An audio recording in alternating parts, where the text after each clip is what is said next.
Shalom, j'espère que vous allez bien. Je viens vous apporter l'ordre des révélations que l'Éternel m'a donné concernant un artiste de la RDC.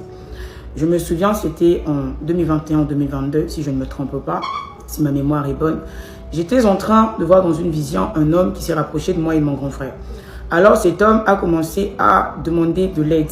Et lorsqu'il parlait à mon grand frère, il disait « Je suis en danger, je suis en danger, je ne vais pas bien, j'ai besoin d'aide. J'ai besoin d'aide parce que si on ne m'aide pas, vraiment, ça va mal se terminer pour moi. » Il s'est rapproché de moi. Et lorsqu'il se rapproche de moi, il me dit « Aide-moi ». Je dis « Mais qui es-tu et pourquoi est-ce que je dois t'aider ?» Il me dit « Je suis un tel ». Lorsqu'il me dit « Je suis un tel », en le regardant déjà, je le voyais, mais je ne sais pas pourquoi est-ce que je lui ai posé la question. Je lui ai dit « D'où viens-tu et qu'es-tu venu faire ici ?» Il me dit « J'étais en train de me promener et je cherchais de l'aide. J'ai aperçu ta lumière au loin. Et lorsque j'ai vu ta lumière, c'est ta lumière qui m'a guidé vers toi.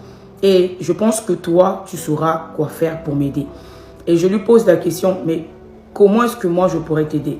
Il dit, tu peux m'aider en priant pour moi. Amen. Et lorsque je reçois cela, je me réveille. Dans la vision, il nous a communiqué, puisqu'on était avec mon grand frère dans cette vision, il nous a communiqué un numéro de téléphone.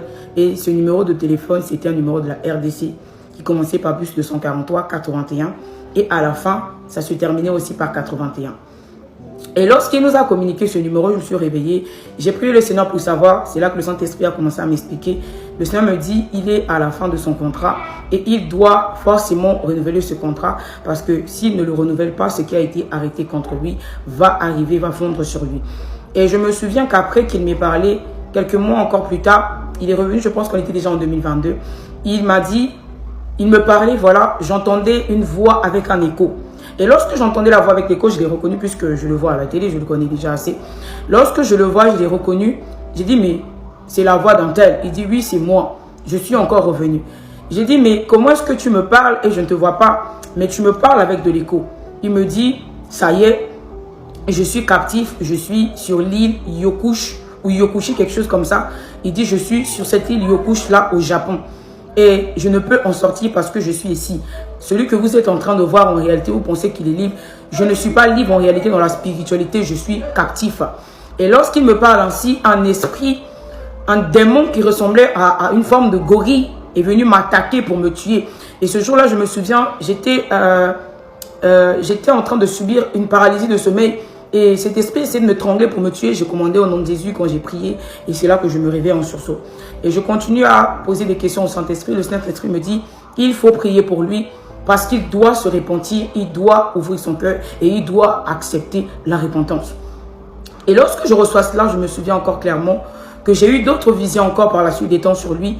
Et le Seigneur m'a permis de sortir, je pense en 2022, j'ai fait des vidéos, j'ai fait des photos.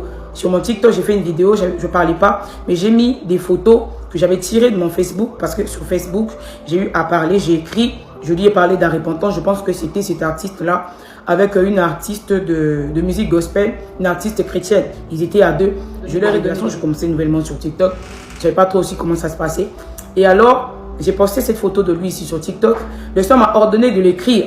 Je suis rentré dans son inbox, j'ai laissé un long message, parce que je savais que j'avais peut-être que 3 messages que je pouvais lui laisser, donc j'ai laissé un long message. Je l'ai écrit, j'ai parlé, j'ai dit ce que Dieu m'avait dit de dire, mais sans suite. Et alors, je me souviens encore que j'ai reçu plusieurs visions après cela, mais je ne suis jamais sorti comme ça en public, parler de ça, mais je continue à intercéder. Je continue toujours à prier, même jusqu'à maintenant, je continue à prier pour lui parce que c'est un sujet que Dieu m'a recommandé de faire.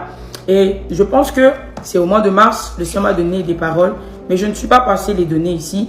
Je ne les ai pas données. Et alors, je vais vous donner, je vais vous lire ce que Dieu m'a dit. Le Seigneur me dit, il s'agit ici de Sacha. Sacha, l'alter ego de Beyoncé. Cette entité le possède et c'est cette entité qui a l'emprise sur lui. Et il dit, je l'entends lui-même parler, il dit, c'est vrai parce que depuis tout ce temps, je me suis consacré en tant que serviteur pour ce démon Sacha. Amen. Donc, le Seigneur me révélait que l'entité, voilà, que cette star de musique américaine élève tout le temps, non, je suis, souvent quand je suis sur scène, ce n'est pas moi, c'est Sacha qui fait ci, c'est Sacha qui fait ça. En réalité, lui aussi, il est sous l'emprise de cette entité qu'on appelle Sacha.